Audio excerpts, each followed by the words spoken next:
I grew up with Xie Zhuxing, secretly harboring a crush on him for 10 years. In our second year of high school, he got together with the troubled girl from the vocational school next door. I told him that Xia Chen bullied classmates and stole others' advancement opportunities. Xie Zhuxing said to me, "None of your business." The once proud prodigy started smoking and street racing, falling from the top of the class to the bottom. Later, Xia Chen starred in a web series that gained some popularity, but then was exposed with scandalous rumors, leading to depression and suicide. Xie Zhuxing believed I was the one spreading the rumors. On the day I received my Tsinghua University admission letter, he stuffed me into a sack and threw me into the sea. When I opened my eyes, I was sitting in my high school classroom. This time, I choose to respect and bless them. May the scumbag and the scumbag girl stay locked together forever. Your handsome childhood friend is here.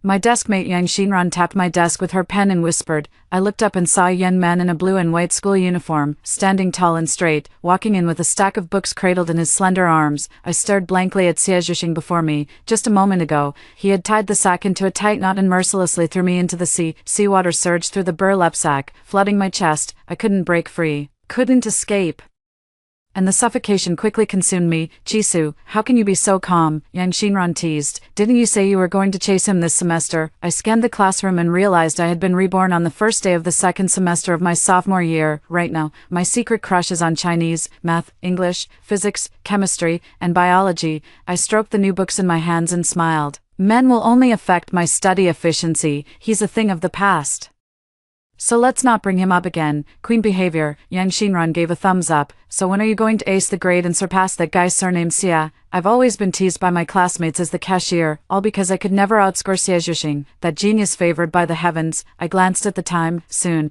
in less than a month, Xie Zhuxing will start dating Xia Chen from the vocational high school next door, smoking, drinking, and skipping classes, causing his grades to plummet from then on. Of course, I never thought of comparing my grades with anyone else. The only person I wanted to surpass was myself. In my previous life, I gave up the opportunity to be recommended for Tsinghua University through the physics competition because Xie Zhuxing told me that if I gave up the recommendation, he would believe that I wasn't the one who leaked those negative rumors about Xia Chen. Later, I gave it up, took the regular college entrance exam, scored 708 points, and was admitted to Tsinghua University. Meanwhile, Xie Zhuxing, devastated by Xia Chen's suicide, was so emotionally shattered that he didn't even take the college entrance exam. His family ordered him to repeat the year and retake the exam. On the day the acceptance letter arrived, I was thrown into the sea by Xie Zhuxing. "Quiet," said Miss Chiao, the homeroom teacher, as she walked in carrying a stack of test papers. "You've all gone wild over the break.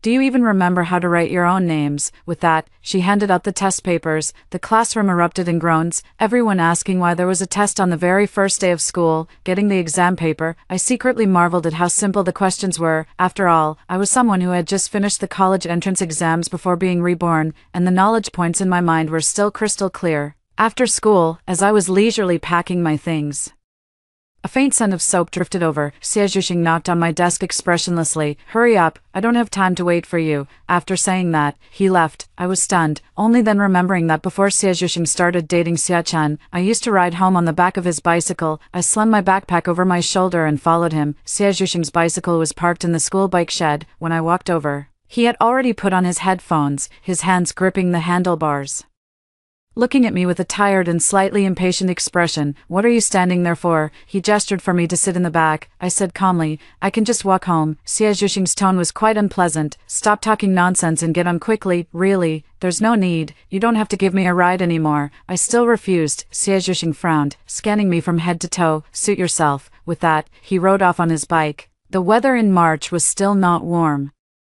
and Xie Zhuxing's school uniform jacket fluttered in the wind, his back exuding a carefree and unrestrained air. When I got home, Xie Zhuxing's mother was chatting with my mom. "Pan Pan is back," Auntie Xie quickly asked. "Why aren't you with Zhuxing today? Did you have cleaning duty?" I smiled without confirming or denying. My mom and Auntie Xie were college classmates and roommates, as close as real sisters.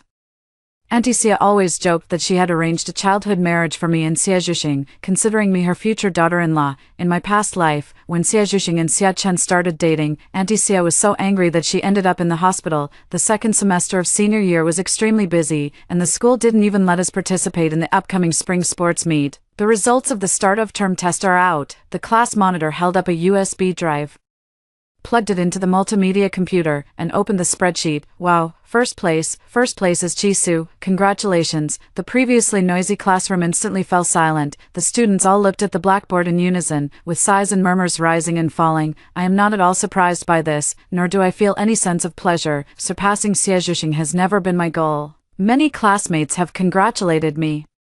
There is also a voice saying that the start of term test doesn't prove anything, that I was just lucky, or perhaps Seajushing didn't study much during the winter break, and he will surely reclaim the top spot effortlessly later on. How do you know I didn't study? Seajushing's lazy voice rang out. Jisoo scored over 30 points higher than me this time. Do you think that's something you can achieve just by luck? Would it kill you to admit that someone else is better?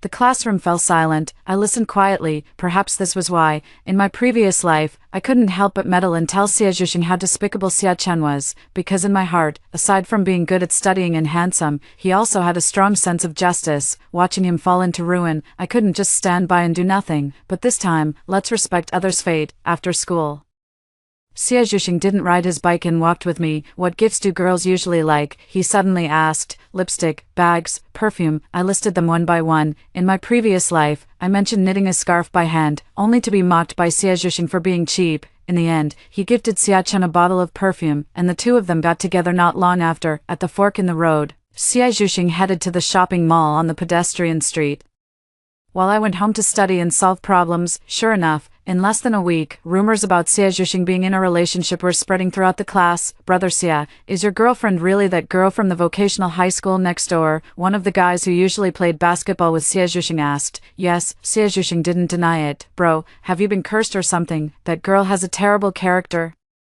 I was in the same class as her in middle school. She's a total social butterfly. I heard she's already been with someone. Thud, a commotion broke out at the back of the classroom. I turned around and saw Seajushing fighting with that boy. Don't let me hear you insult her again. She's not that kind of person. Seajushing straightened his messy school uniform and strode out of the classroom. I rolled my eyes inwardly and continued working on the problem. In the evening, as I left the school gate, Seajushing was kissing a girl in the dessert shop across from the school. I have to say, Sia-chan is really beautiful, standing out in the crowd with a natural star-like aura. She wasn't wearing her school uniform. A boat-neck knit top revealed her snow-white collarbones, and her shoulder-length flaxen brown hair was held in place by Seajushing's hand cupping the back of her head as they kissed passionately. Don't cry, sweetie, once we get into college, there will be plenty of good guys. Yang Shinran also saw it and comforted her. Let's put romance aside for now. I walked over to the food stall and bought 2 starch sausages, handing one to her. I want to become a doctor in the future. It's an 8-year combined bachelor's, master's, and doctoral program, and if you include residency training. What, isn't your goal Tsinghua University's physics department? I shook my head. In the future, it will be Peking University's medical school.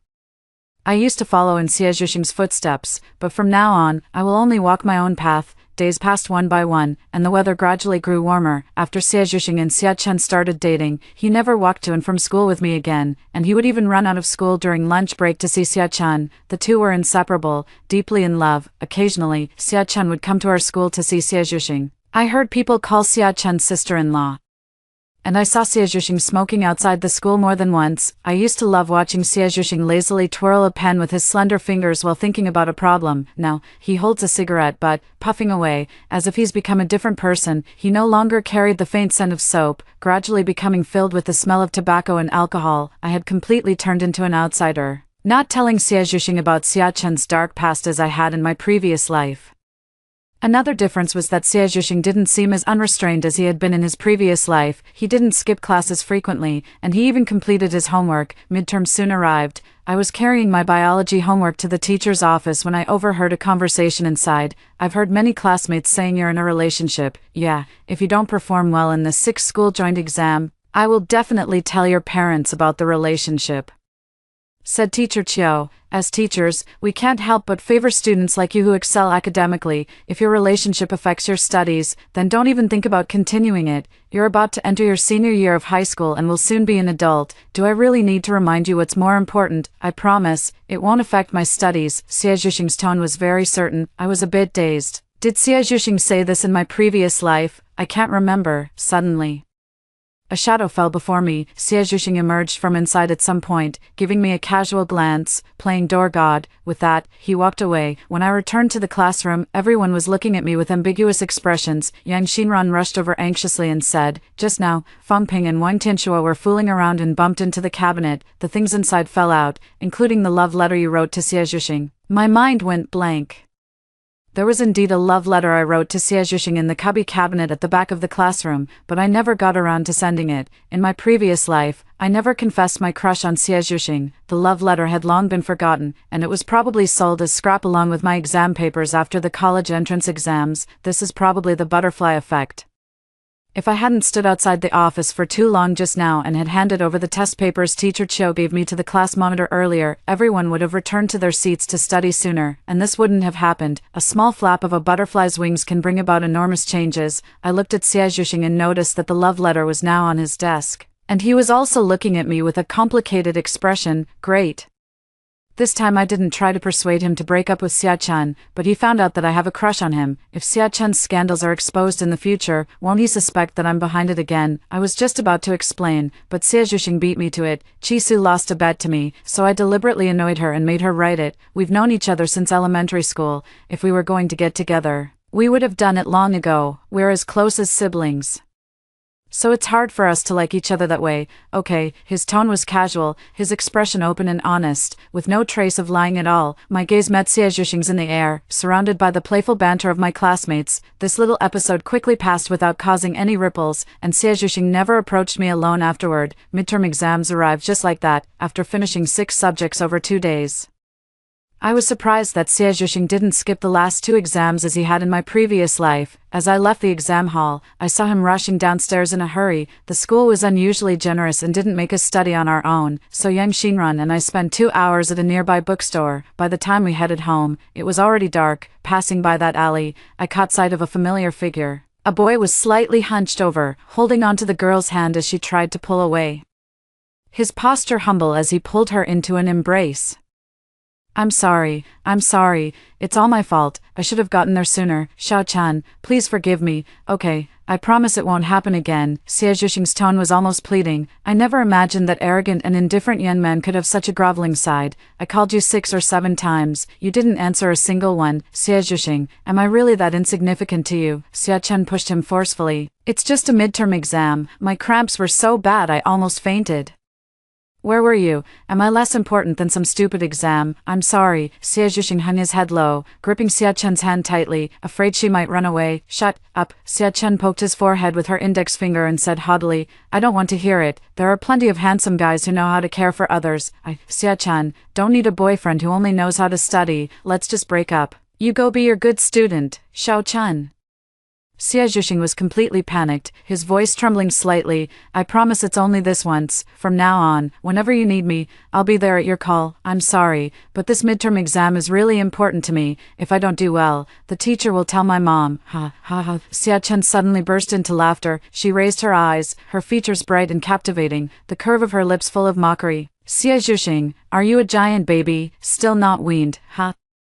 So you're the kind of coward who's afraid of the teacher tattling to your parents. Tisk. Xia Chen's disdain was completely undisguised. Xie Zhuxing simply held her in his arms again, his tone resolute. Xiao Chen, I want to take every step steadily for our future. Once I get into Tsinghua University, I'll have a good job later and can provide you with a better life. I'll try to shorten my study time, ensuring my grades don't slip while spending more time with you. Okay. Oh. So it sounds like I'm holding you back from getting into Tsinghua. Xia Chen's expression remained unmoved. Why bother, Xie Zhuxing? If you love studying so much, why even bother with a relationship? Xiao Chen. Xie Zhuxing seemed at a loss, helplessly watching Xia Chen walk away. I stood there awkwardly, only to hear the person ahead say, Are you happy to see me get dumped? I rolled my eyes speechlessly and walked ahead. Don't panic. We girls do get moody during those 2 days. She's just angry right now. Just keep trying to cheer her up. Really? Xie Zhuxing, like a desperate patient grasping at any straw, stared at me intently. I nodded. In my past life, Xia Chen and Xie Zhuxing had their fair share of arguments, breaking up and getting back together repeatedly, until Xia Chen took her own life. I was walking side by side with Xie Zhuxing. Just as we were about to reach home, he suddenly said, Let me borrow your biology notes. I'll return them to you tomorrow morning. I paused mid-step, looking at him with some surprise. Not aloud. Biology class representative. He raised an eyebrow. I took the notebook out of my backpack and handed it over, but just as he reached up to take it, I pulled it back. What's up? Xie Zhuxing asked in confusion. Xie Zhuxing. I called his name, looking directly into his eyes. Have you also been reborn? As the words fell, the surroundings seemed to freeze. Xie Zhuxing was first shocked, then looked as if he had expected it. No wonder you didn't badmouth Xia Chen this time. Badmouth, even after living a second life. Does Xie Zhuxing still think those well-documented scandals about Xia Chen are false? In the previous life, when the news broke, Xia Chen even posted an apology on Weibo to the victims of bullying. It's just that her fans forcefully whitewash her, saying it takes two to tango. If that girl hadn't been a copycat and deliberately worn the same outfit as Xia Chen, she wouldn't have caught Xia Chen's attention. Drinking toilet water was also forced by Xia Chen's little followers, and it had nothing to do with Xia Chen. Looking at Xie Zhuxing in front of me,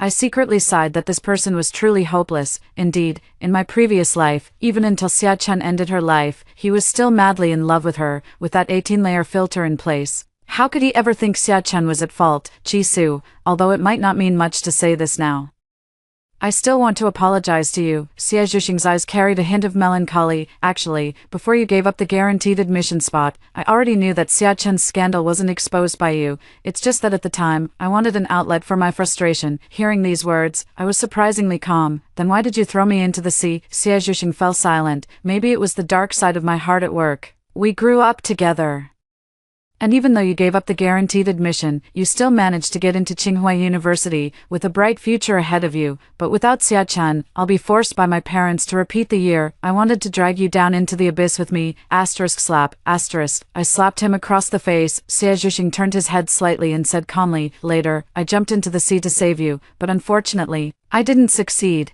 I must have died too, so we both were reborn.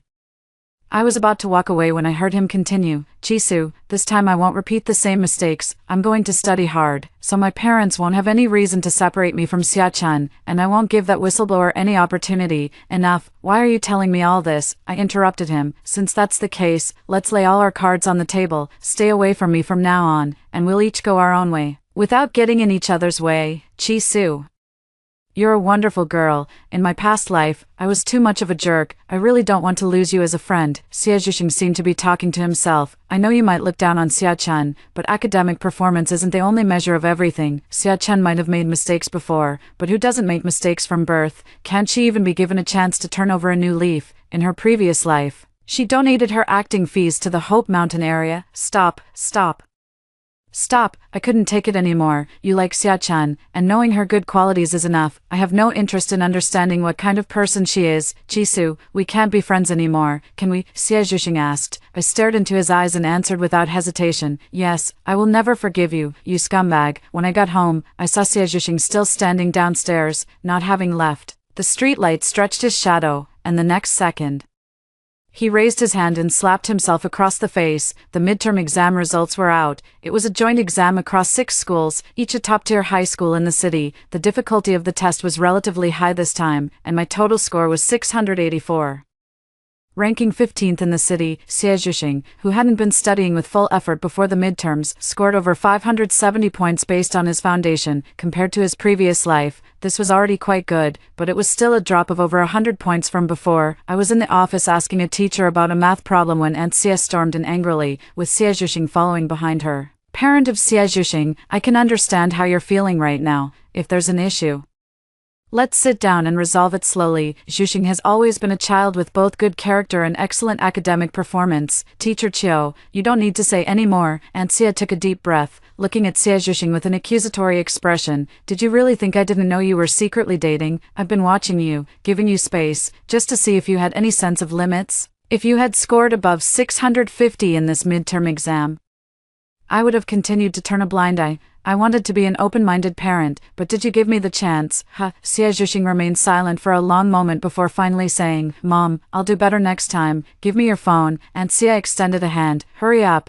Do you have to make such a scene? I said I'll do better next time, and I will. With that, Xie Zhuxing turned to leave. Aunt Xie rushed forward to search him, snatched the phone from his pants pocket, and slammed it hard onto the ground. The phone shattered instantly into pieces. Mrs. Xie, please calm down. This is a school, Teacher Chiu said with a grave expression. We all take Zhuxing's declining grades seriously, but solving the problem can't. Before I could finish speaking, Xie Zhuxing had already run off without a trace. He didn't come to class for a whole week. During that time, I once bumped into him and Xia Chen shopping at a supermarket off campus.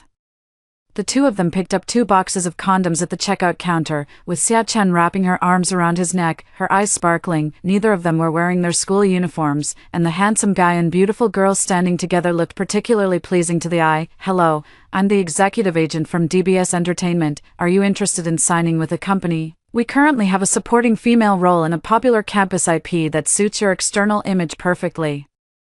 If you're interested, a man wearing a baseball cap handed his business card to Xia Chen. Xia Chen held the card and examined it, looking unsurprised, as if she often encountered such situations. I didn't linger too long. I bought some yogurt and potato chips and left. Xie Zhuxing soon returned to school. True to his word, he didn't neglect his studies as he had in his previous life. He listened attentively in class, and with his natural talent, his scores on several minor exams steadily improved.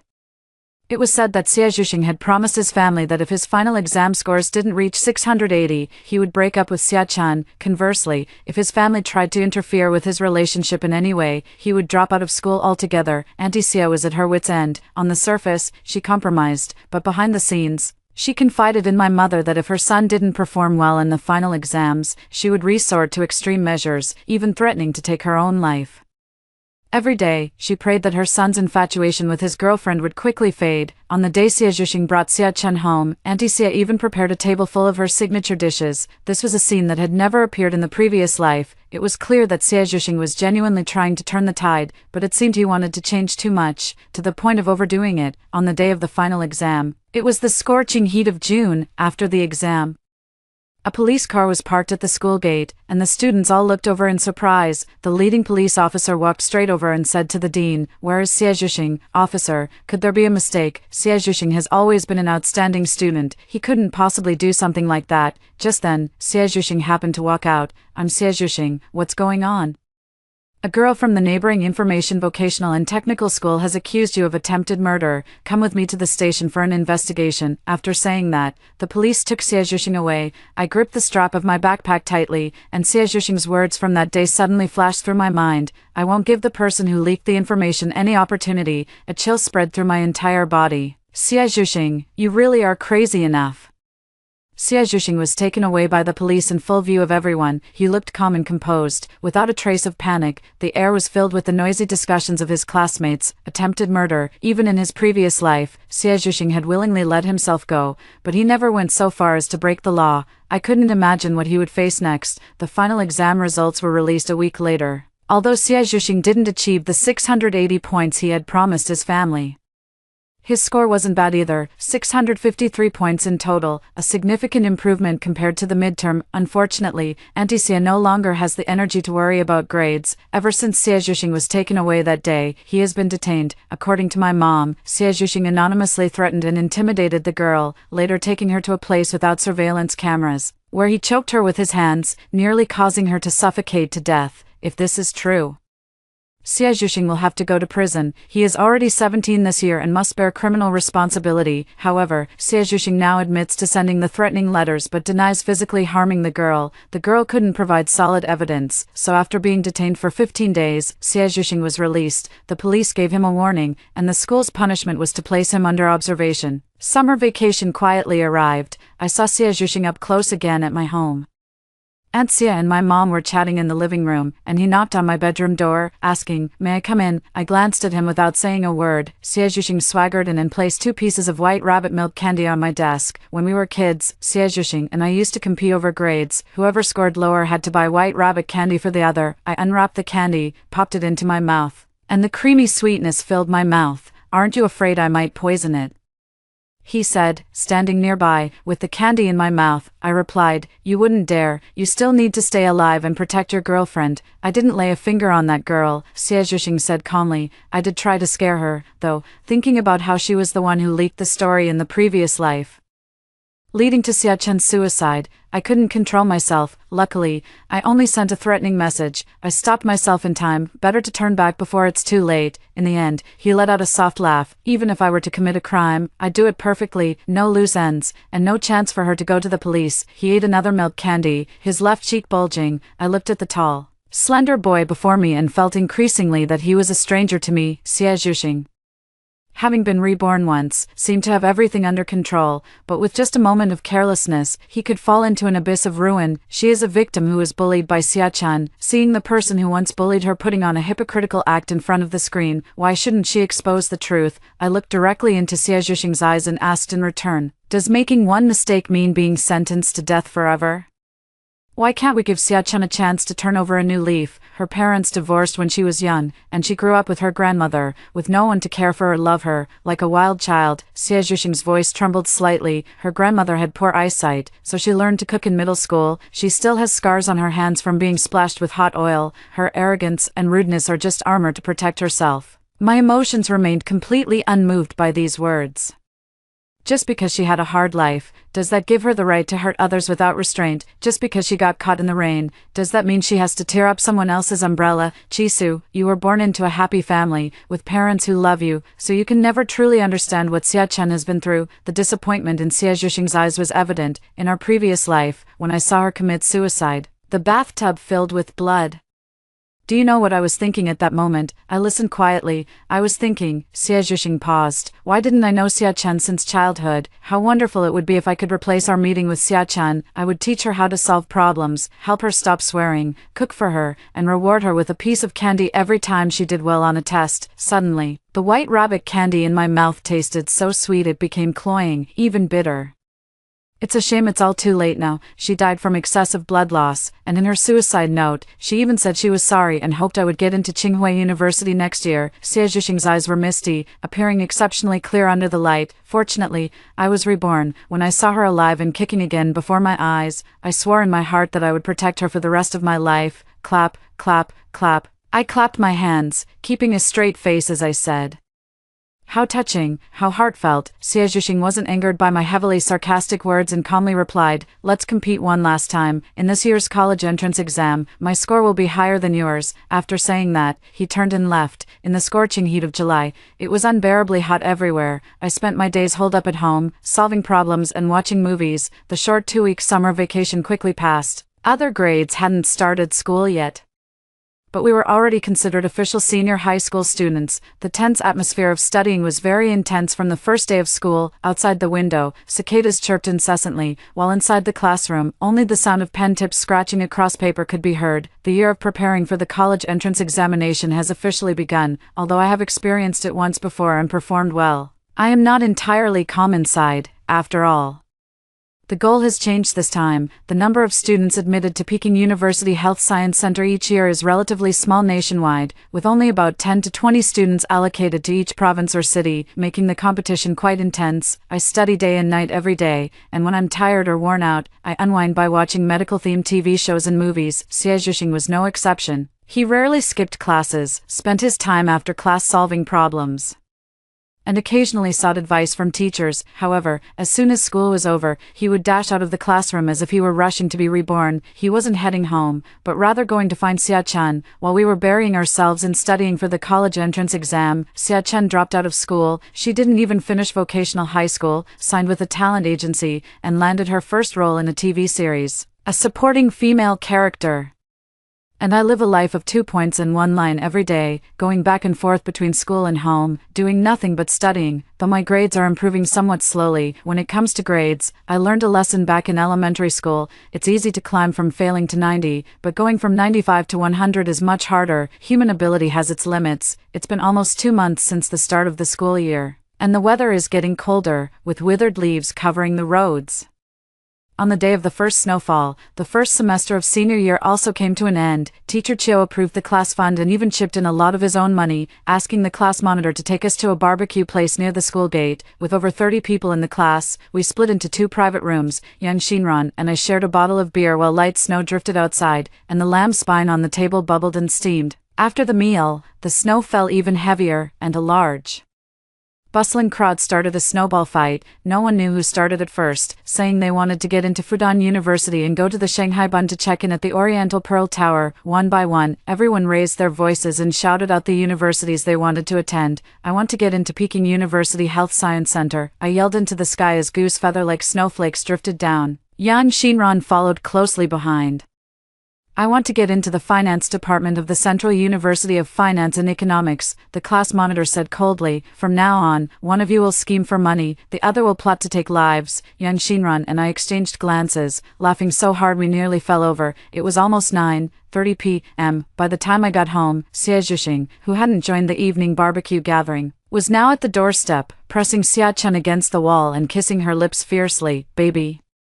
Happy wrap-up. Xie Zhuxing's voice was a bit hoarse as he held Xia Chen in his arms, tenderly stroking her long hair. Xia Chen had become even more beautiful. Both of them saw me, but quickly averted their gaze, as if looking at an insignificant passerby. I walked straight home, hearing Xia Chen's coquettish tone behind me say, "If you get jealous again next time, I won't comfort you. If you can't handle just a kiss in a campus drama, what will you do when I film something with more intense scenes?" I had no interest in listening to the young couple flirt. After returning home and washing up, perhaps because I had a bit to drink, I quickly fell asleep. As the new year approached, my dad drove my mom and me to the supermarket to stock up on New Year's goods.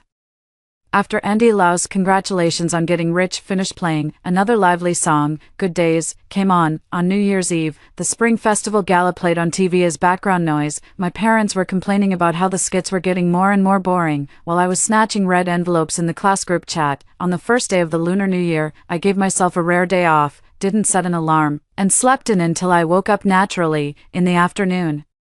I made plans with a few classmates to go to the cinema and watch the New Year's blockbusters. We watched 2 movies, and our butts were completely numb by the end. Afterward, we tried our luck at the claw machine, had a hot pot dinner, and then went our separate ways. The mall was unusually crowded today. I wrapped my scarf tightly and put on my hat, and just as I was about to leave through the revolving door, I caught a glimpse of a familiar figure near the elevator.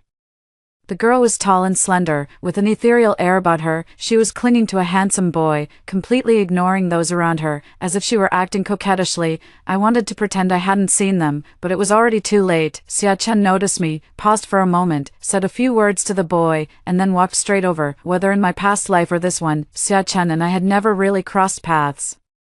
The only reason she recognized me was probably because my family lived next door to Xie Zhuxing's, and perhaps Xie Zhuxing had mentioned me to her. See it now, Xia Chen put on her mask. You and Xie Zhuxing grew up together, so let me guess, you'll probably go back and tell him I cheated on him. No, I said firmly. Xia Chen raised an eyebrow. Whatever, it doesn't matter. Xie Zhuxing and I have been arguing lately, and we're about to break up anyway. This doesn't seem to have anything to do with me. I interrupted her and walked away. When I got home, I saw Xie Zhuxing wearing a black hoodie, holding a trash bag in his hand. I walked past him without even glancing his way, but he stopped me and asked which movie during the Spring Festival season was good, as he wanted to go with Xia Chen. Go look up the reviews online yourself, I said indifferently. The 7th day of the Lunar New Year had just passed, and we were already back at school. It felt so brief, as if winter break had never happened. The countdown to the college entrance exam in our class reminded us every day that June 7th was drawing closer and closer. Our desks were constantly buried under an endless stream of test papers, and a newly bought pack of pen refills would run out in just a few days. Xie Zhuxing and Xia Chen had made up again, after the first mock exam. He was knitting his scarf in class, and in the alley on the way home, the two of them were once again kissing affectionately. Xia Chen saw me, with not a trace of evasion in her eyes. When the results of the mock exam came out, I firmly held the top spot in the grade, scoring 714 points. As for Xie Zhuxing, ever since the start of the semester, he had been absent-minded every day, studying half-heartedly, and didn't even make it into the top 100 of the grade. It was only recently, after reconciling with Xia Chen, that he started to show some seriousness.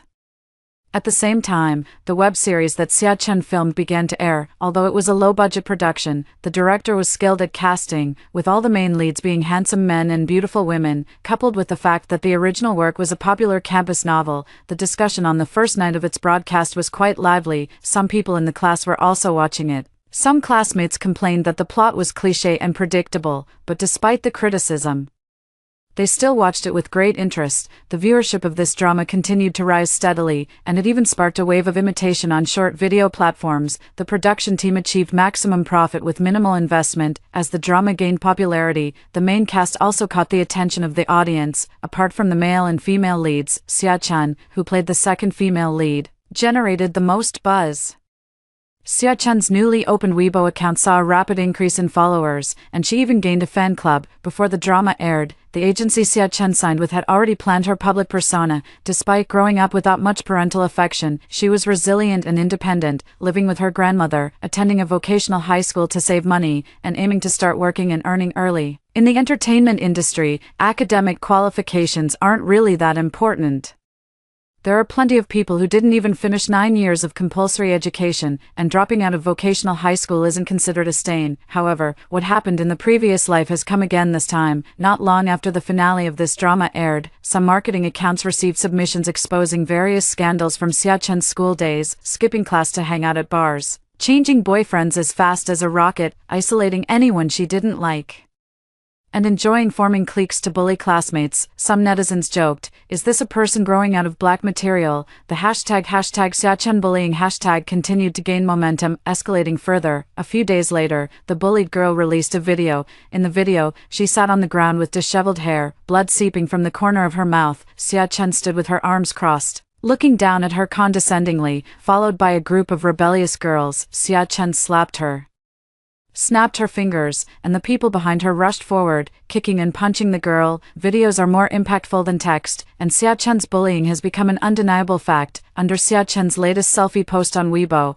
the comments section is filled with people criticizing her, calling for her to leave the entertainment industry and apologize to the girl she bullied. Some classmates are also following the gossip, but at most, they just scroll through their phones and chat for a few minutes during breaks. It's nothing unusual. After all, celebrity scandals are common, and Sia-chan isn't exactly a top-tier star. Entertainment gossip is just a spice for us high school seniors. But for Sia-jushing, this incident is like a stone hanging over his head that has finally fallen. He hasn't attended class for half a month. Aunt Sia would come to my house from time to time to cry and complain, and she had grown a lot of white hair. She thought Sia-jushing's relationship was just a passing fancy, but she never expected it to become such an obsession. When children are 7 or 8 years old and mischievous, you can still scare them with a feather duster, but once they grow up, parents can no longer control them. Verbal threats don't work. You either cut ties or accept your fate, and Sia is clearly the latter. She's now afraid that if she speaks too harshly, Sia-jushing might rebel.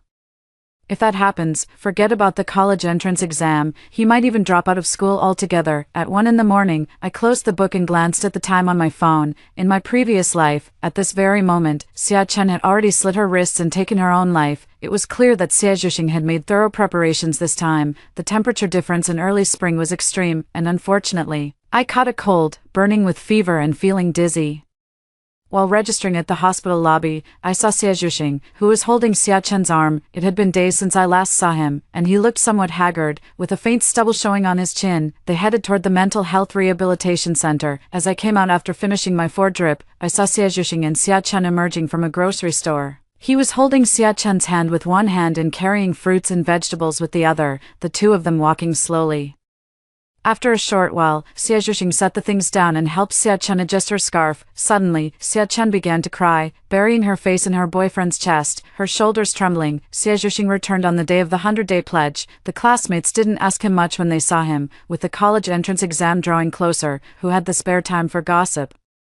It was clear that Sia-jushing genuinely wanted to push himself to the limit and improve his grades as quickly as possible. Sometimes, when I went to bed around 1 in the morning, I could still see the light on in his room. While I was giving my all to studying, Sia-jushing seemed to split himself in two, juggling the demands of the college entrance exam while also caring for his girlfriend, who was struggling with depression. Unfortunately, an unexpected incident still occurred. Sia-chan suddenly jumped off a building to commit suicide. Her grandmother called Sia-jushing, who was in class, and without a word, Sia-jushing rushed out of the classroom. Sia-chan lived in an old residential area, in a 6-story building. She stood on the rooftop, looking down at the ground below. Sia-jushing climbed up to find her. "If I die, will they finally leave me alone?" Sia-chan said, then prepared to jump. "No. Xia Zhuxing's heart leaped into his throat as he rushed forward without a second thought. Xia Chen fell onto the rescue air cushion, but Xia Zhuxing wasn't so fortunate. His head struck the outdoor air conditioning unit, and by the time he landed on the cushion, he was already unconscious. When my parents and I came to the hospital to see Xia Zhuxing, he still hadn't woken up. His entire head was wrapped in white bandages as he lay quietly in the hospital bed. Auntie Xia had long since cried herself into a tearful mess, and Uncle Xia also wore a gloomy expression. Their son, who was originally outstanding in both character and academics with a bright future ahead, had encountered such a major incident just before the college entrance exams. As parents, they simply couldn't bear it. What did the doctor say? My mom stepped forward to ask. Auntie Xia wiped away her tears and sobbed. He's out of danger for now, but there's a blood clot in his brain, and we still don't know when he'll wake up.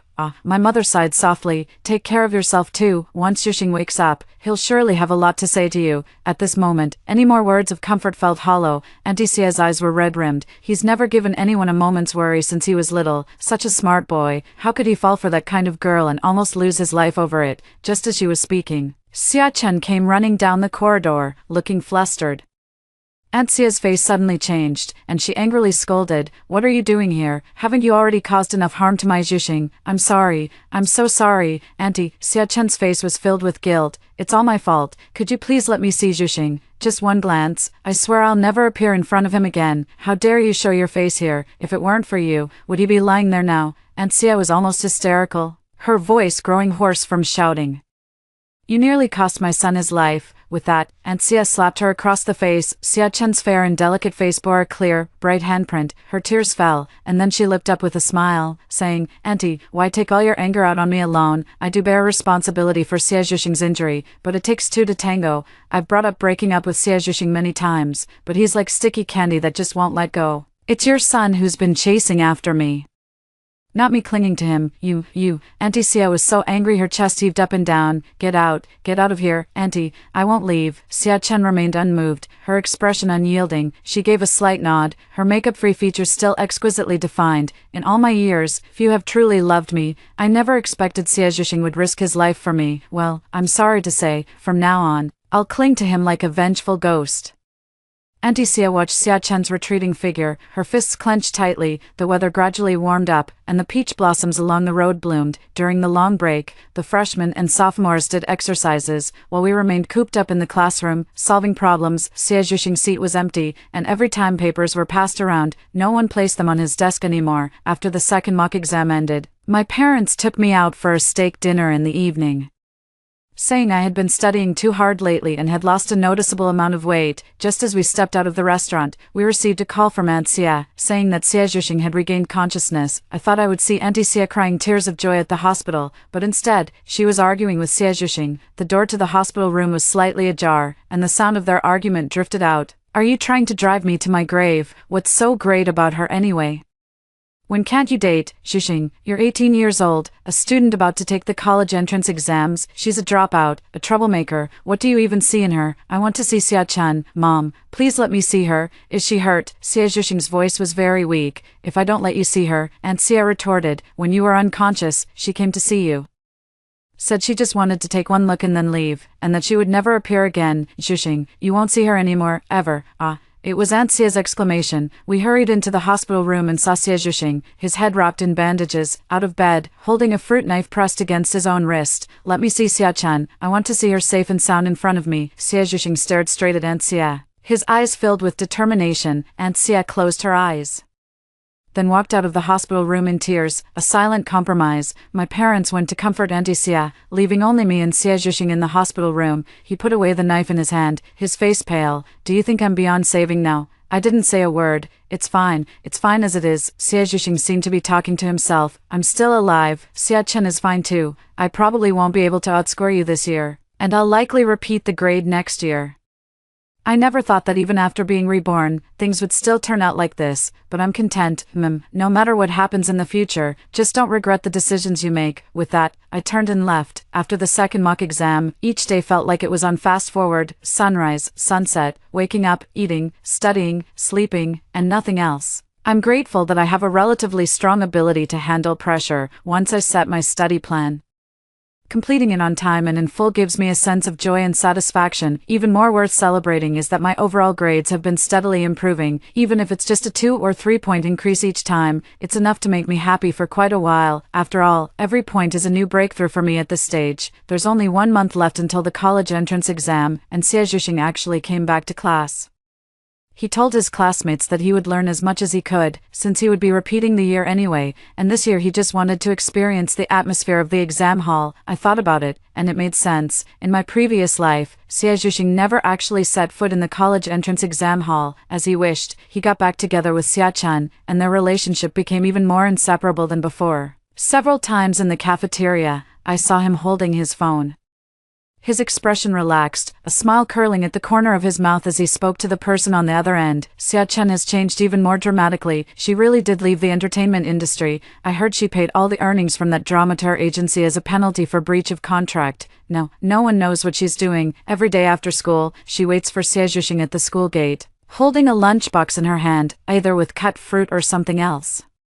As soon as Xie comes out, she rushes over to him like a little bird, clinging to him affectionately. This must be what they call a life and death bond, Yang Xinran said, rubbing the goosebumps on her arms. It's good. Now both of them are love-struck. They're locked in for good, respect and blessings, I echoed, my mind still lingering on the math problem I had just solved. The countdown to the college entrance exam in the class was becoming more and more palpable every day.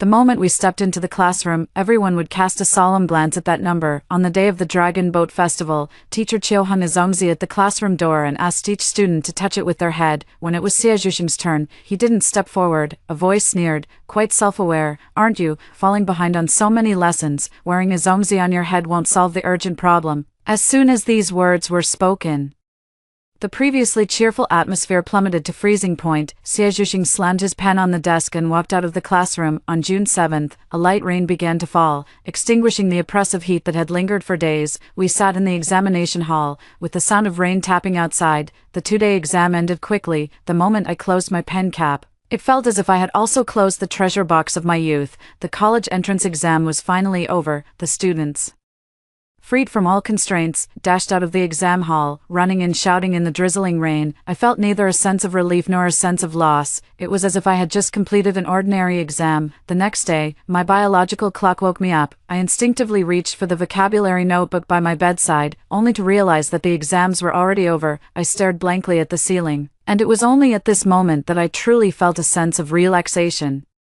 Both physically and mentally, the holiday after the college entrance exams is a rare, carefree time in life. Yang Xinran and I signed up for driving lessons at a driving school. After more than 20 days, even with sunscreen, both of us had tanned by 2 shades. The day to check the scores arrived quickly. As expected, I couldn't find my own results, but Yang Xinran excitedly called me, saying her score was higher than estimated and getting into Central University of Finance and Economics was definitely no problem. I was happy for her. Not long after, our home received calls from Tsinghua University and Peking University. My parents knew my academic performance had always been stable, but they were still overjoyed, unable to close their mouths from smiling. Soon, I found out my own score. A total of 728 points, ranking first in the entire province. In my previous life, although my score was also good, I was not the provincial top scorer. My parents took me on a trip to Beijing, where we visited all the famous landmarks, tried the roast duck at Siji Minfu, the hot pot at Nanmen Xuanru, and the strangely flavored doji. I went to the shore of Weiming Lake at Peking University and had my mom take a photo of me, thinking I'd make a comparison later. After more than a week of traveling, when I returned home, my mom asked me to deliver the local specialties I had bought to Xie, specifically reminding me not to mention anything about exam results. After all, I had topped the provincial college entrance exam, while Xie, who had always scored higher than me before, only managed a little over 500 points this time. Despite taking the exam, those unaware might think it unfair that he barely studied yet still scored over 500, but the truth is, for Xie, this score was nothing short of humiliating, but it doesn't matter anyway. He's planning to retake the exam next year, so this time was just a formality. I knocked on Xie door, never expecting it to be Xia who answered. She looked at me with some surprise and said, "Oh, the top scorer is here." Xie was cutting watermelon. When he saw me, he calmly asked, "Was Beijing fun?" He had Xia pass me a piece of watermelon. I set down the gift box in my hand, shook my head, and didn't take it. It was all right, but the subway was really crowded. Congratulations. Xie Zhuxing looked directly at me and said, "Thank you." I smiled faintly. "Good luck next year." Upon hearing this, Xia Chen stared straight at Xie Zhuxing. "Can you also aim for the top score next year? The male lead in the drama I'm filming is a top student. He knows everything the female lead asks. Just like an encyclopedia. Could you become my male lead?" As she spoke, she wrapped her arms around Xie Zhuxing's neck, her gaze lingering. I twitched the corner of my mouth and immediately turned to leave. Our class had a graduation party, and the large KTV private room was packed with quite a few people. I heard there were other classes in the neighboring rooms. The howling and wailing pierced everyone's minds. Someone had ordered Zhou Huajian's song Friends. Friends walk through life together. Those days are gone forever.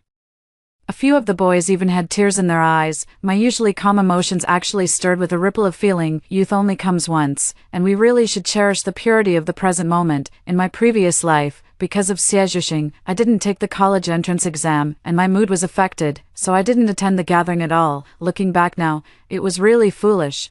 How could I miss some of life's most wonderful and unforgettable moments because of a rotten person? Knock.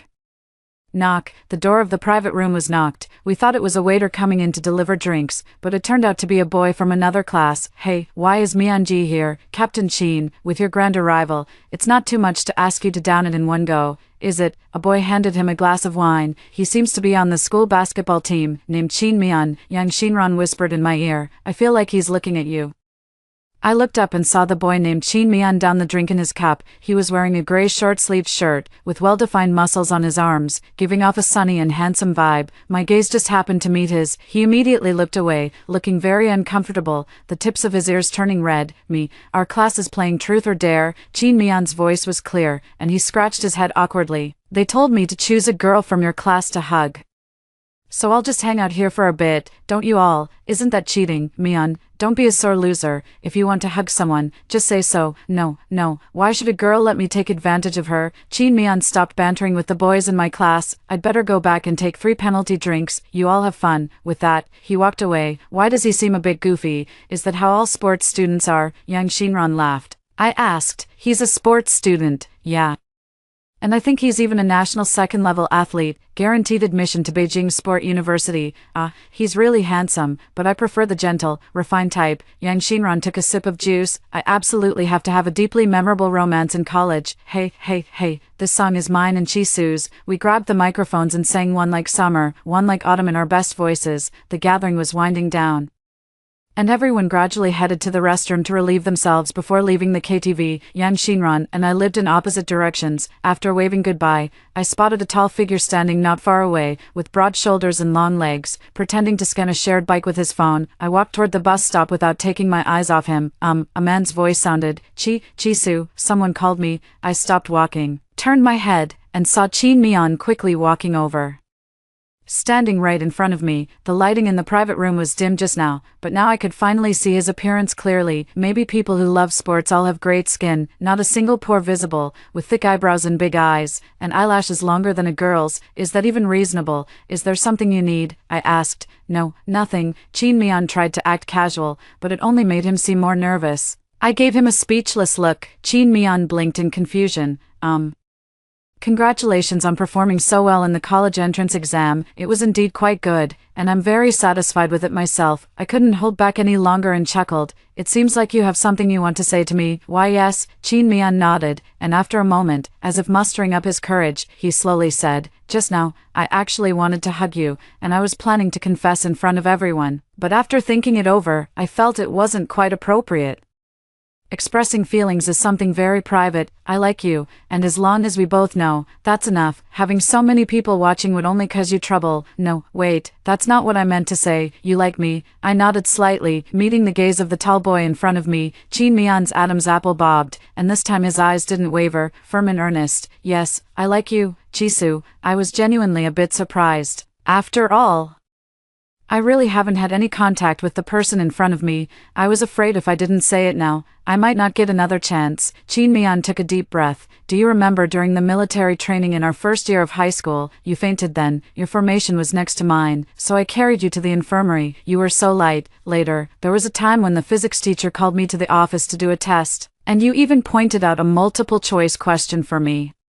You're really such a kind person. I looked completely blank, not remembering any of it. You came to watch a basketball game, and I was so excited that I completely crushed your class. After the game, you gave a bottle of water to Xiaozhuxing. I asked around and found out you two were childhood sweethearts. I felt like I had no chance at all. At this point, Qin Mian's face showed a look of desolation. I was pretty bad too. When I saw Xiaozhuxing in a relationship, I wished you would never break up, so you wouldn't end up with him, but then I thought, even without Xiaozhuxing, there would be other smart, handsome guys, someone like me, all brawn and no brains, you'd definitely never look at. I had never imagined that while I was secretly in love with Xiaozhuxing, there was another boy quietly harboring feelings for me. His love was cautious, sincere, and pure. It made me realize that even during the years when I thought I was unremarkable, unattractive, and unexceptional, there was someone who liked me just as I was. Thank you for telling me all this. My eyes grew slightly warm. I stopped liking Xiaozhuxing a long time ago, and I don't have feelings for anyone right now. I've applied to Peking University's School of Medicine, and my college life might be just as intense as senior year of high school. So I'm not considering dating for now. Well, yes, I know. Qin Mian pursed his lips. I'm just glad you didn't take my confession as a burden. Chisu, no matter what, I hope your future days are happy and joyful. Thank you, and the same to you. I smiled. Qin Mian was taken aback for a moment, then he smiled too. Can I walk you to the bus stop up ahead? He asked. I nodded. Sure, let's go. Qin Mian looked satisfied, matching my pace as he walked slowly on the outside.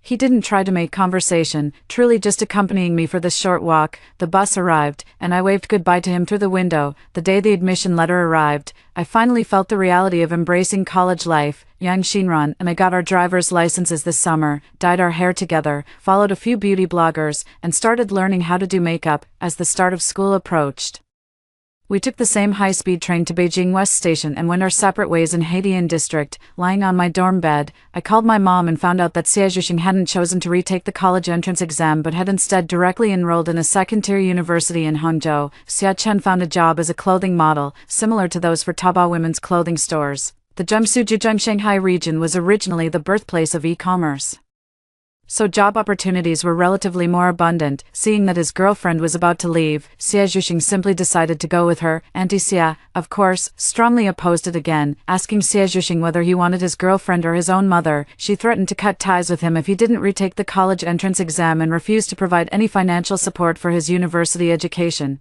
However, she still couldn't shake Xiaozhuxing's decision.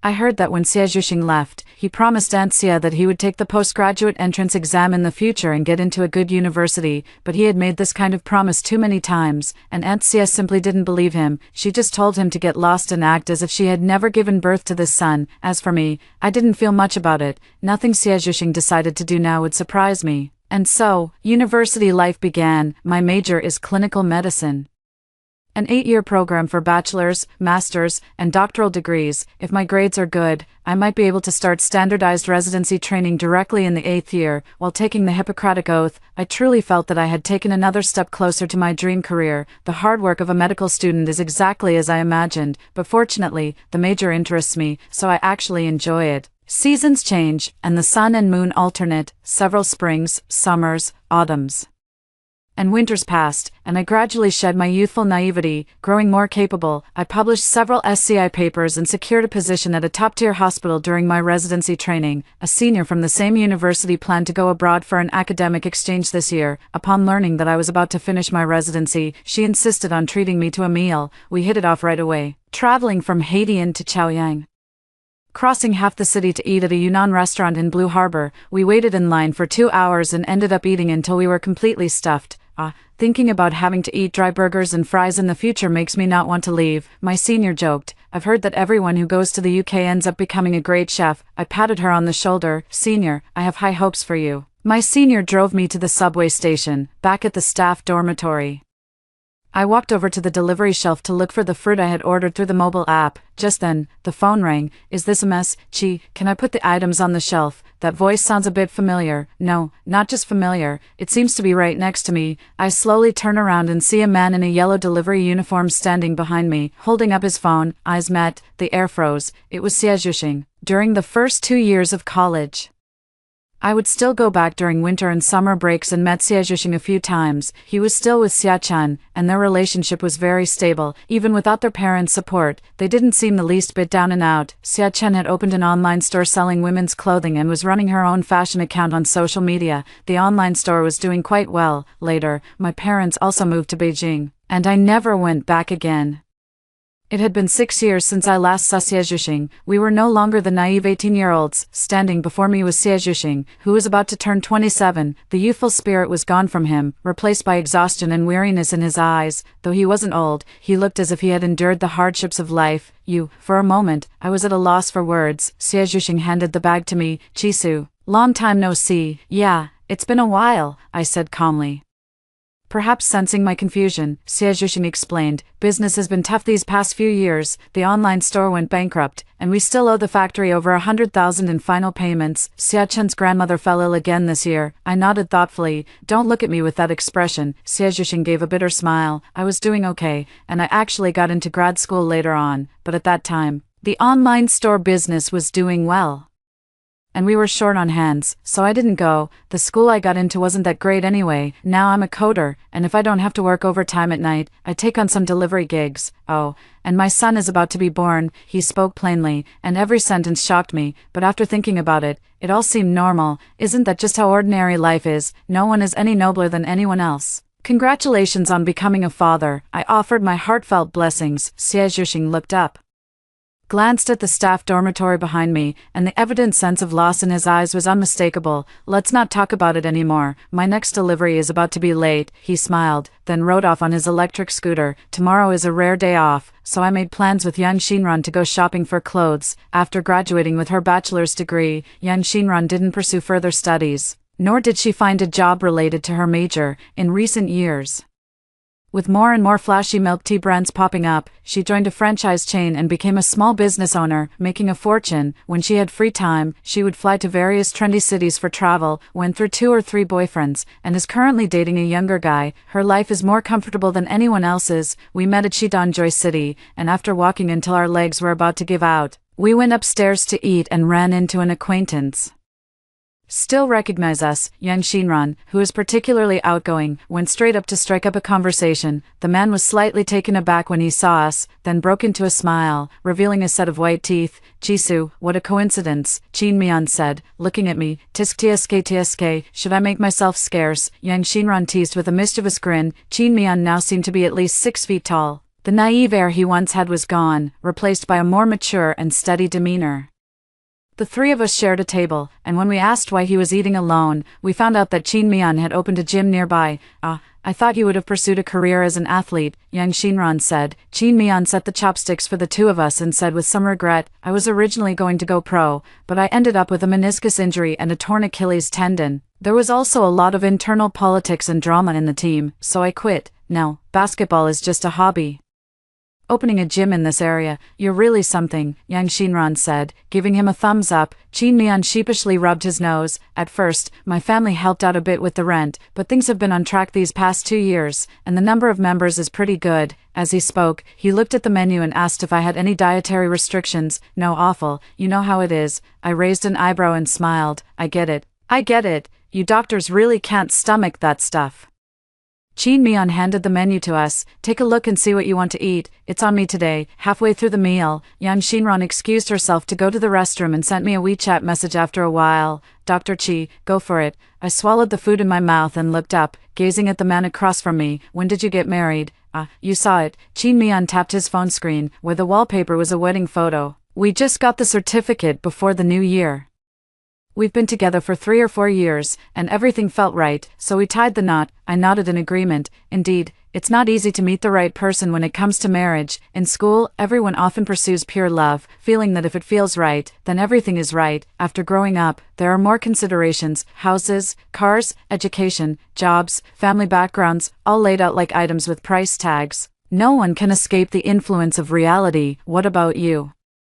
Chin Mian scooped a bowl of soup for me with a ladle. You must be very busy usually, right? He stopped at just the right point. I've been so busy I can barely keep my feet on the ground, but there have been moments of free time. During my graduate studies, I dated a senior in the same major for less than a year. We broke up amicably, and he later moved to Singapore with his family to settle down. I still keep in touch with my ex-boyfriend to this day. He is a humble, low-key, and emotionally stable person, with excellent looks and almost no flaws to speak of. After we broke up, whenever I had professional questions, he would still patiently answer them for me. We seem to be better suited as friends than as lovers, Chin Mian said calmly. Romantic relationships don't necessarily have to lead to a specific outcome. Having such an experience in life is quite nice. That's true, I replied, picking up a piece of beef and chewing it slowly. After the meal, Chin Mian and I left the Joy City Mall together, and his wife called, ran into an old classmate and had a meal together. Chin Mian turned on the speakerphone. The woman's voice on the other end was gentle. Male or female? If it's a girl, you should drive her home since it's so late. I shook my head at Chin Mian. Chin Mian, she said, it's not necessary. You're hopeless as a straight man. If you hadn't met me, you probably wouldn't even be able to find a wife.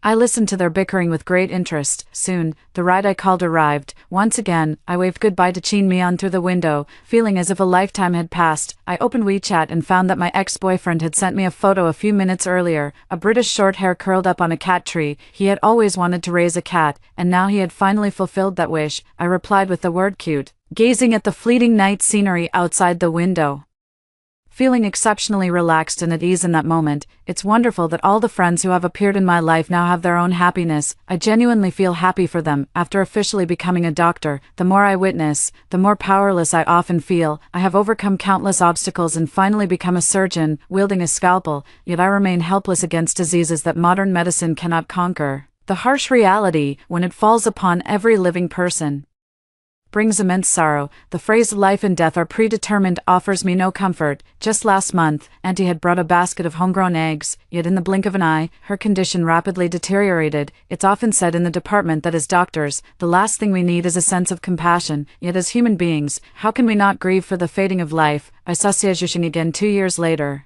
holding a child in his arms. I stood there for a long moment before I recognized the woman behind me as Xia Chen. She had gained quite a bit of weight compared to before, but her skin was still fair with a rosy glow, and her facial features hadn't changed much, just a touch more fullness. The first floor outpatient area was crowded, with people rushing to register or pick up medicine. Xia Zhuxing spotted me, turned back to say something to Xia Chen, and then walked straight toward me. He hasn't changed much from 2 years ago. Just looking a bit more weathered. The simple plaid shirt he's wearing is washed to a faded color, and the canvas shoes on his feet are starting to come apart at the seams. The child in his arms, however, is dressed cleanly and adorably. Chisu, Xia Zhuxing looked me up and down. Which department are you in? Gynecology, I replied. Who's sick? My son has been coughing a bit lately, so I brought him in for a checkup. Xia Zhuxing looked worried. Xia Chen also came along to get a checkup. Oh, then you two should go ahead, I said with a calm expression, smiling at the child in his arms. Your son is very cute. This was sincere. The little one inherited the best traits from both parents, making him especially adorable. Raising a child is really not easy, Xia Zhuxing suddenly remarked with feeling, then hesitated for a moment before adding, by the way, when your top-tier hospital's information system is hiring, do they usually prioritize candidates from within the system? I'm not really sure about that, I replied. Xia Zhuxing let out a light sigh, seeming a bit embarrassed. The company laid off staff at the end of the year, and I'm currently out of work, living off my savings. If you have any friends who are hiring for IT or tech positions, could you recommend me? Most of the people around me are in the medical field, so I might not be able to help you, right? Of course, Xia Zhuxing suddenly realized, forcing a faint smile. Well, I won't keep you then. Sorry to bother you. Xia Zhuxing left with the child, but Xia Chen didn't follow. She waited until the father and son had gotten into the elevator before walking over to speak with me. My period has been really irregular lately. What's going on? I pondered for a moment. It might be a hormonal imbalance. You should get a 6-item estrogen test and a color ultrasound. Hearing me say this, Xia Chen stared at me with a very complicated look in her eyes. What's wrong? I asked, puzzled. You doctors are all the same. Can't answer anything properly. Always ordering a bunch of tests at the drop of a hat. Are you getting kickbacks or something?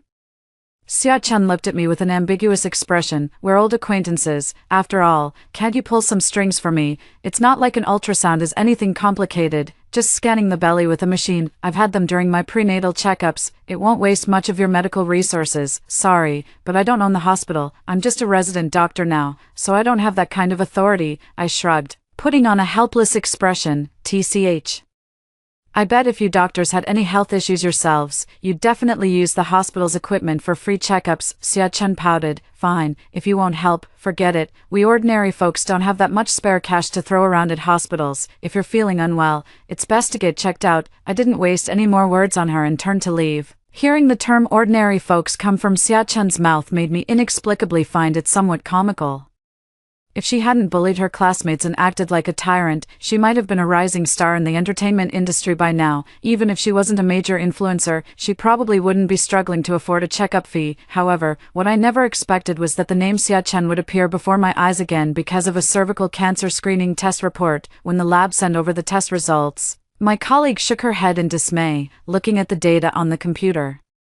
She sighed. Oh, she's not even 30 yet, and several high-risk indicators are positive. Hearing that the patient was so young, I couldn't help but glance at the screen. Out of professional habit, I first looked at the pathological analysis, then shifted my gaze upward and noticed the patient's name, Xia Chen. My eyelids twitched, and I instinctively wondered if it might be a case of a shared name. HPV screening is divided into high-risk and low-risk types. In Xia Chen's test results, the high-risk types 16, 18, and 52 all came back positive, which is a strong indicator of a high likelihood of cervical cancer. How could things have developed to this point in just over a year? There is a certain probability that HPV results can turn from positive to negative, and the development of cervical cancer in women is a long-term, recurring infection process, which is also closely related to their partners. If the man has a chaotic private life or engages in prostitution, there is a high likelihood of transmitting the virus to the woman. However, the HPV virus often does not easily manifest in men. Xie Zhuxing's face appeared before my eyes. In the afternoon, I was on duty as usual, making eye contact with the patients who came in. Hi, Xia Chen still had that cheerful look on her face. Has my test result come out? I couldn't find it on the self-service machine just now. Lately, I've been bleeding for no reason and can't go without sanitary pads. I should be fine.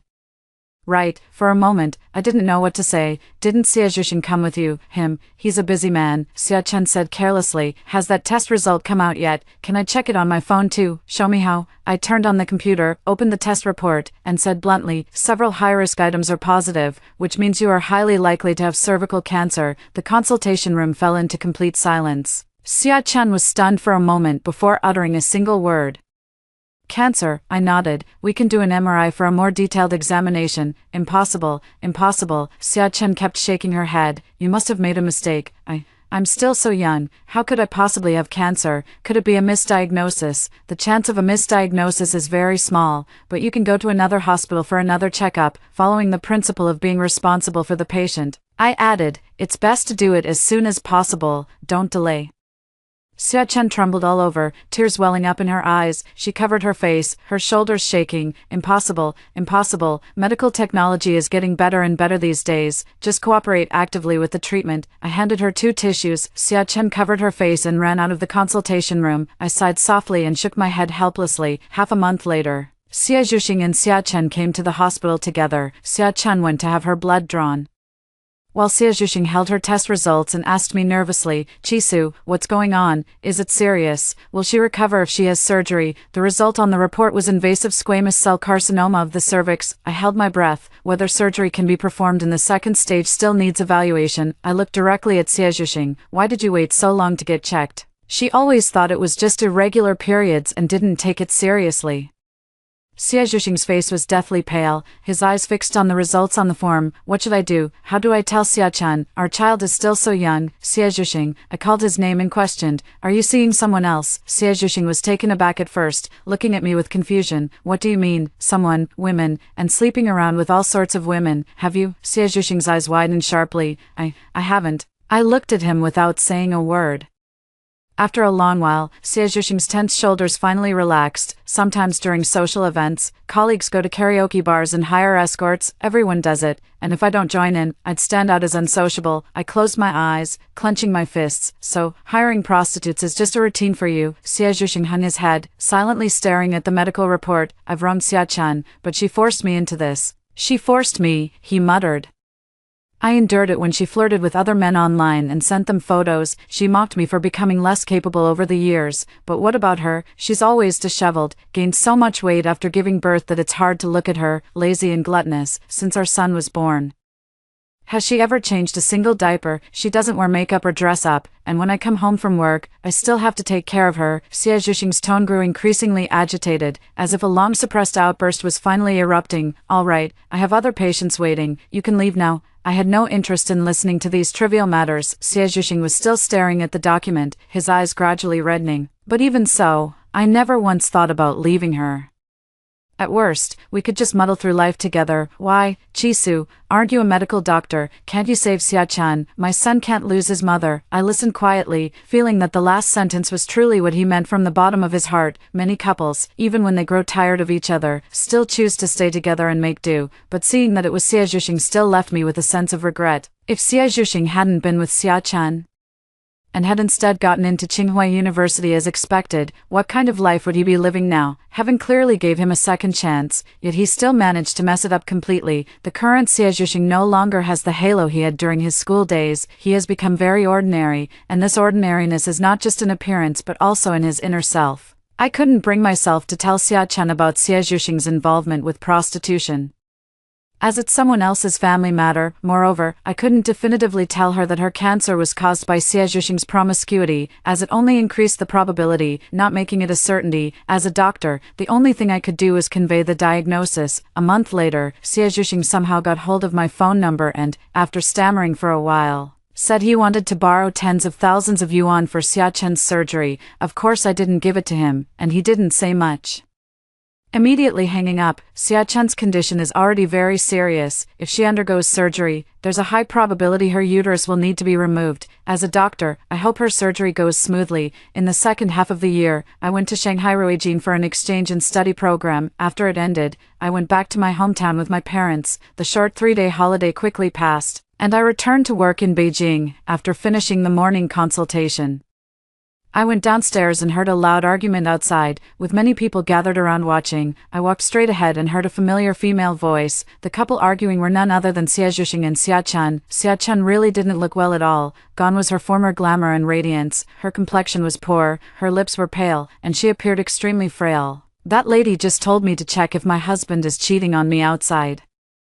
Otherwise I would never have gotten this disease. Xia-chen's eyes were bloodshot, filled with hatred. Xie Zhuxing, do you dare to promise me that you have never betrayed me? What nonsense are you talking about? Xie Zhuxing glanced at the onlookers around, feeling somewhat embarrassed. Xia-chen sneered mockingly, feeling guilty. If you have the guts, swear on our son's life that you've never visited prostitutes. Shut up, Xie Zhuxing glared at her. How could your cancer be my fault? Do you dare to say you haven't secretly met other men? I've tolerated it again and again. You've cuckolded me, caught a disease from some man, and still have the nerve to blame me. You deserve it. No, I didn't. Xia-chen shook her head and screamed, desperately denying it. I've never done anything to hurt you. Xie Zhuxing, you promised to protect me for a lifetime. How could you sleep with another woman? I gave birth to your child. You.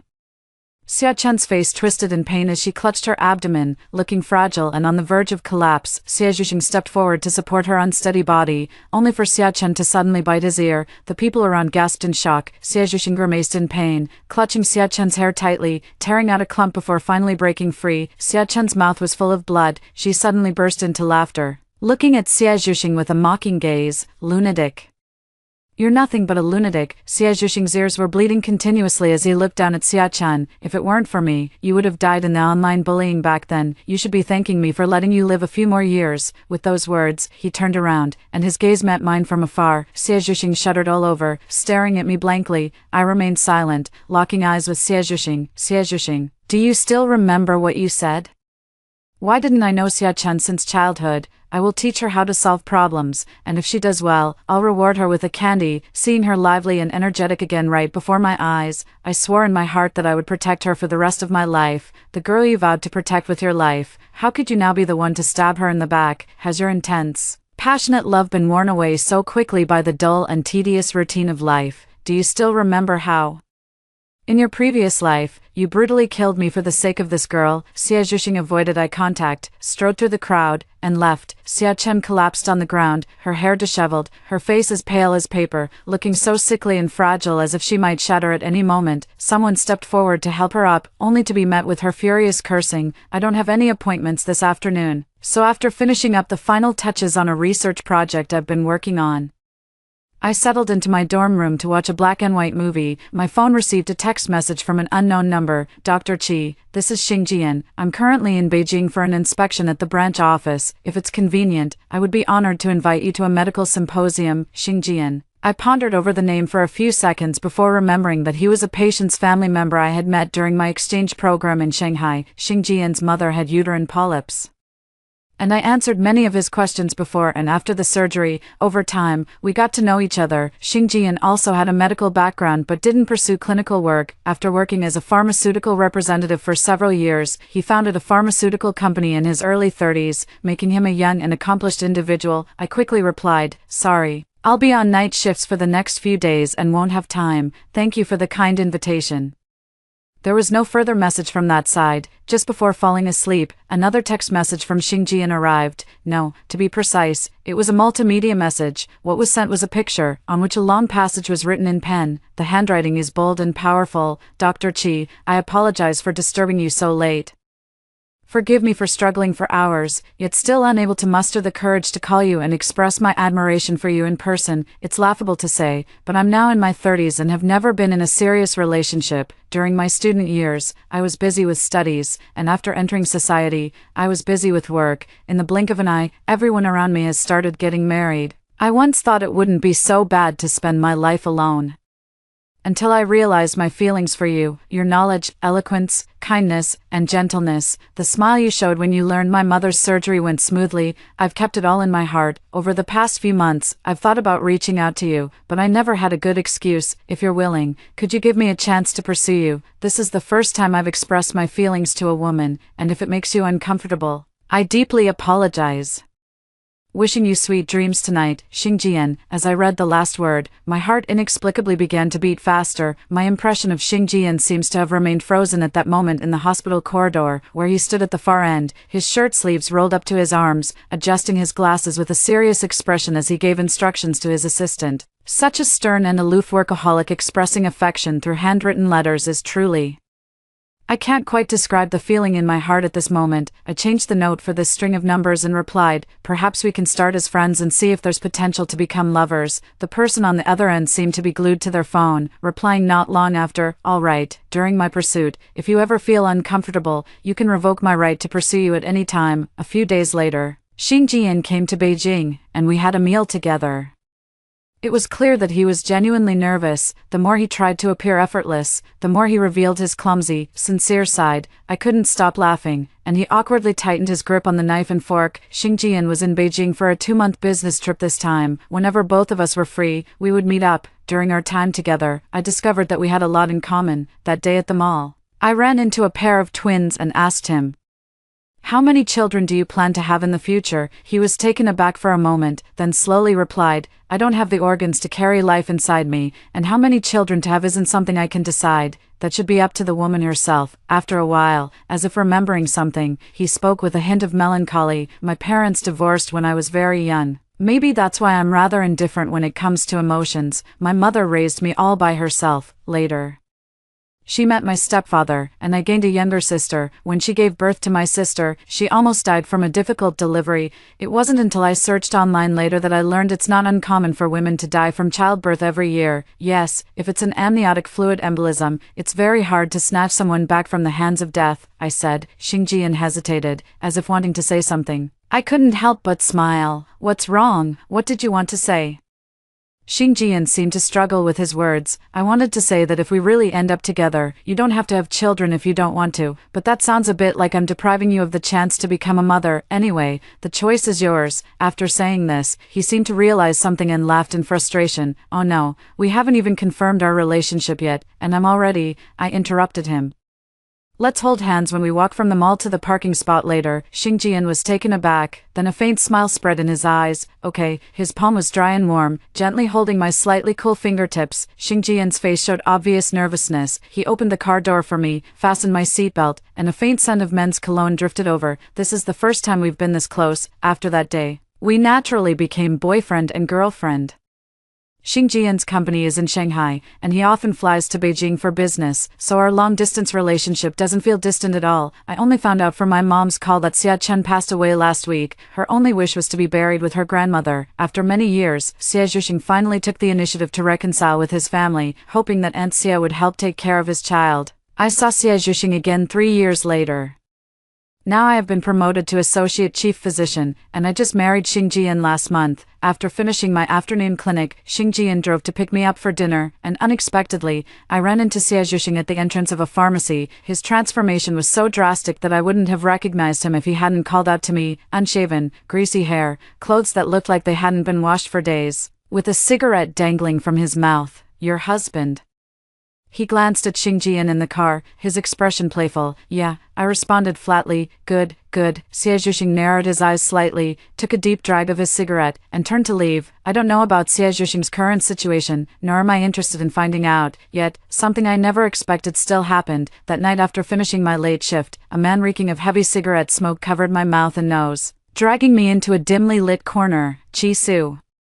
Why is it that we've both been reborn, yet you're living so well now? Xia Zhuxing tightly gripped my neck. How about we die together again? This time, I swear I won't pay any attention to Xia Chen. That jinx. It's her. It's all her fault that I'm in this mess. Without her, I wouldn't be in this pathetic state. Xia Zhuxing's grip grew tighter and tighter, and I could barely breathe. You know what? I've got AIDS, and I don't know which bitch gave it to me. I didn't even take the preventive medicine. A sinister gleam flickered in Xia Zhuxing's eyes. How about I bite your neck, and we can wait for death together? Okay, get lost. I spat at him. Xia Zhuxing's expression grew even more excited, and he opened his mouth to bite me. Thud, he suddenly froze completely and collapsed to the ground. Xingjian, still shaken, trembled as he picked me up and immediately called the police. The surveillance footage clearly captured Xia Zhuxing's actions, and he will face imprisonment. Unfortunately, during his sentence, Xia Zhuxing's illness flared up. He applied for medical parole, and after much back and forth, he ultimately passed away. I didn't feel much about it, only thinking that evil people meet their own fate. It's just a pity for that child, who is now left without parents. After Xingjian and I got married, we were both busy with work. Now that we both have some free time, we can finally go on our honeymoon together. The plane began to taxi, the sky clear and cloudless. I looked down at the entire city, a slight smile curling at the corner of my lips. A dream job, a soulmate, parents in good health, a few close friends. At that moment, happiness was within my reach. After hearing the story above, what are your thoughts? Feel free to share your opinions in the comments section. Looking forward to hearing from you. If you liked this story, don't forget to like it, share it, and subscribe to my channel. See you next time.